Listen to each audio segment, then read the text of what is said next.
ಗ್ಯಾರಂಟಿಗಳಾದ ಗೃಹಜ್ಯೋತಿ ಮತ್ತು ಗೃಹಲಕ್ಷ್ಮಿಯ ಇಲಾಖೆಗಳ ಪ್ರಗತಿ ಪರಿಶೀಲನಾ ಸಭೆಯು ಇಂದು ಕೂಡ ಯಲಹಂಕ ವಿಧಾನಸಭಾ ಕ್ಷೇತ್ರದ ವ್ಯಾಪ್ತಿಗೆ ಬರುವ ಹೆಸರುಘಟ್ಟ, ಉರುಳಿಚಿಕ್ಕನಹಳ್ಳಿ, ಕಸಗಟ್ಟಪುರ, ಶಿವನಕೋಟೆ ಗ್ರಾಮ ಪಂಚಾಯಿತಿಗಳಲ್ಲಿ ತಾಲೂಕು ಅನುಷ್ಠಾನದ ಅಧ್ಯಕ್ಷರಾದ ವೀಣಾ ರಮೇಶ್ ಅವರ ನೇತೃತ್ವದಲ್ಲಿ ನಡೆಯಿತು.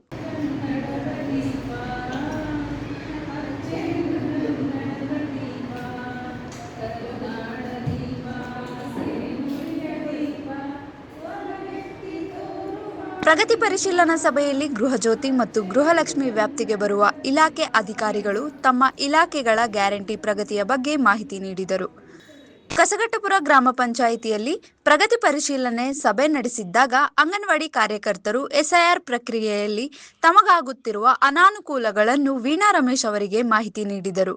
ಇದಕ್ಕೆ ಪ್ರತಿಕ್ರಿಯೆ ನೀಡಿದ ವೀಣಾ ರಮೇಶ್ ಅವರು ಸರಿಪಡಿಸುವುದಾಗಿ ಭರವಸೆ ನೀಡಿದರು. ಗ್ಯಾರಂಟಿಗೆ 3 ವರ್ಷ ತುಂಬಿದ ಸಂದರ್ಭದಲ್ಲಿ ಗಿಡಗಳನ್ನು ನೆಡಲಾಯಿತು. ಇದುವರೆಗೂ ನಾವು 4 ಪಂಚಾಯಿತಿಯಲ್ಲೂ ಗೃಹಜ್ಯೋತಿ ಮತ್ತು ಗೃಹಲಕ್ಷ್ಮಿಯ ಬಗ್ಗೆ ಜಾಗೃತಿ ಸಭೆಯನ್ನು ಇಟ್ಕೊಂಡಿದ್ವಿ. ಏನು ಗೃಹಜ್ಯೋತಿ ಬಗ್ಗೆ ಪರಿಷ್ಕರಣಾ ಸಭೆಯನ್ನು ಇಟ್ಕೊಂಡಿದ್ವಿ. ಏನು ಮುಖ್ಯವಾಗಿ ಕೆಲವೊಂದು ಜನಗಳಿಗೆ ಇದ್ರ ಬಗ್ಗೆ ಸರಿಯಾದ ಮಾಹಿತಿ ಇಲ್ಲ. ಏನಕ್ಕಪ್ಪ ಗೃಹಜ್ಯೋತಿ ಪರಿಶೀಲನೆ ಅಂದರೆ ಏನು, ಯಾಕೆ ಅನ್ನೋ ಒಂದು ಗೊಂದಲ ಅವರಿಗೆ ಇತ್ತು. ಅದ್ರ ಬಗ್ಗೆ ನಮ್ಮ ಬೆಸ್ಕಾಂ ಅವ್ರನ್ನ ಕರೆದು ಸಭೆಗಳನ್ನ ಮಾಡಿ ಅವ್ರಗಳ ಮುಖಾಂತರ ಅವರಿಗೆ ಜಾಗೃತಿಯನ್ನು ಮೂಡಿಸಿ ಪ್ರತಿಯೊಬ್ಬರು ಇದರ ಏನು ಗೃಹಜ್ಯೋತಿ ಪರಿಶೀಲನೆಯನ್ನು ಮಾಡ್ತಾಯಿದ್ದೀವಿ, ಅದಕ್ಕೆ ಜನಗಳು ಸಹಕಾರವನ್ನು ಕೊಡಬೇಕು ಅಂತ ಹೇಳಿ ಬೆಸ್ಕಾಂನವರು ಪಾಪ ಸಾಕಷ್ಟು AEE ಅವರಾಗಿರ್ಬೋದು, AE ಆಗಿರ್ಬೋದು, JE ಆಗಿರ್ಬೋದು, ಸಿಬ್ಬಂದಿ ವರ್ಗದವರಾಗಿರ್ಬೋದು, ಪಾಪ ಎಲ್ಲ ಕಡೆಯೂ ಸಹ ಅವರು ಕೆಲಸಗಳನ್ನು ಮಾಡ್ತಾಯಿದ್ದಾರೆ.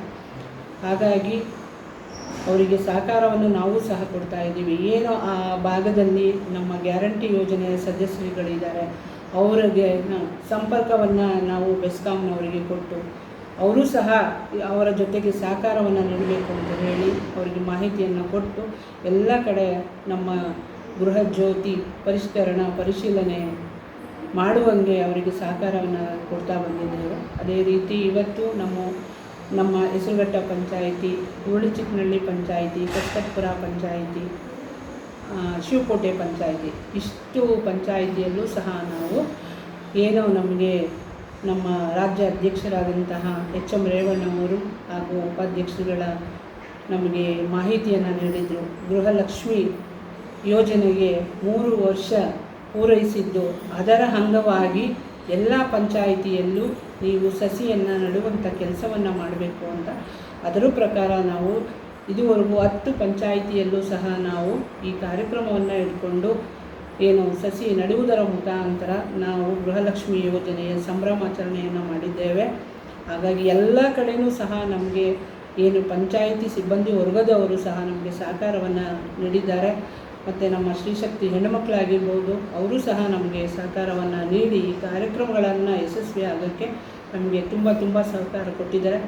ಅವ್ರಿಗೆಲ್ಲನೂ ಸಹ ನಾನು ಈ ಸಂದರ್ಭದಲ್ಲಿ ತುಂಬ ಹೃದಯದ ಧನ್ಯವಾದಗಳನ್ನ ಹೇಳಲಿಕ್ಕೆ ಇಷ್ಟಪಡ್ತೇನೆ. ಅದರಲ್ಲೂ ನಮ್ಮ PDOಗಳು ಏನು 10 ಪಂಚಾಯಿತಿಯಲ್ಲೂ ಸಹ ನಮ್ಮ PDOಸ್ಗಳು ಭಾಳಷ್ಟು ನಮ್ಮ ಜೊತೆಗೆ ನಿಂತು ಸಹಕಾರವನ್ನು ಅವರು ಕೊಟ್ಟಿದ್ದಾರೆ. ಅವರಿಗೆ ನಾನು ವಿಶೇಷವಾಗಿ ತುಂಬ ಹೃದಯದ ಧನ್ಯವಾದಗಳನ್ನ ನಾನು ಹೇಳೋಕ್ಕೆ ಇಷ್ಟಪಡ್ತೇನೆ. ಮೇಡಮ್, ಕರ್ತರೊಬ್ಬರು ತಮ್ಮ ಅಳನಂತ ತೋಡ್ಕೊಂಡ್ರು, ಅದರ ಬಗ್ಗೆ ಹೇಳಿ. SIR ಮಾಡುವಾಗ ಅವರಿಗೆ ಏನು ನಮ್ಮ ಜನಗಳ ಮಧ್ಯೆ ಇದ್ದಾಗ ಕೆಲಸ ಮಾಡಬೇಕಾದ್ರೆ ಸಣ್ಣ ಪುಟ್ಟ ಮಾತುಗಳು ಬರುತ್ತೆ.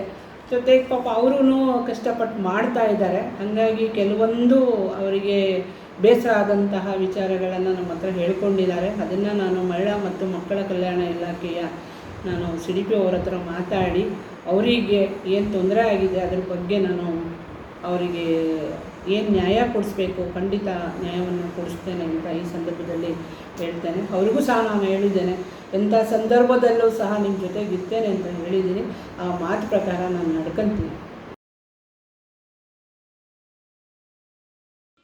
ಇದೇ ಸಂದರ್ಭದಲ್ಲಿ ಯಲಹಂಕ ಗ್ಯಾರಂಟಿ ಅನುಷ್ಠಾನ ಅಧ್ಯಕ್ಷರಾದ ವೀಣಾ ರಮೇಶ್, ಸದಸ್ಯರುಗಳಾದ ವಿರೂಪಾಕ್ಷ, ಲಕ್ಷ್ಮಣ್ ಸೇರಿದಂತೆ ಗ್ರಾಮ ಪಂಚಾಯಿತಿ ಅಧಿಕಾರಿಗಳು, ಅಂಗನವಾಡಿ ಕಾರ್ಯಕರ್ತರು ಹಾಗೂ ಗೃಹಜ್ಯೋತಿ ಮತ್ತು ಗೃಹಲಕ್ಷ್ಮಿಯ ಇಲಾಖಾಧಿಕಾರಿಗಳು ಸಭೆಯಲ್ಲಿ ಭಾಗವಹಿಸಿದ್ದರು. ವರದಿ ಹನುಮಂತರಾಜು, ಯಲಹಂಕ.